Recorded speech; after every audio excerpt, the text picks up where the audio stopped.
नवरात्र उत्सवाच्या काळात कुठलाही अनुचित प्रकार घडू नये यासाठी पोलीस विभागाकडून कठोर दक्षता घेतली जाते। तरी देखील शहरातील पातळी फाटा परिसरात भरवस्तीत जुगार मटका यासारखे अवैधपणे धंदे चालू असल्याची गोपनीय माहिती इंदिरानगर पोलीस ठाण्याचे अंमलदार सागर परदेशी यांना मिळाली होती।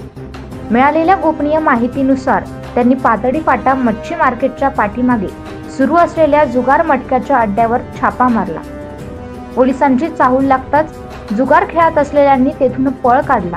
पोलिसांनी त्या ठिकाणी वेगवेगळ्या कंपनीचे मोबाईल, रोख रक्कम असा एकूण 1,60,000 रुपयांचा मुद्देमाल हस्तगत केलाय। या प्रकरणी तब्बल 19 जणांवर गुन्हा दाखल करण्यात आलाय। मात्र हा जुगार अड्डा कोणाच्या वरद हस्ताखाली सुरू होता याचा तपास पोलीस करतायत। 9 न्यूज महाराष्ट्रासाठी प्रतिनिधी नितीन चव्हाण।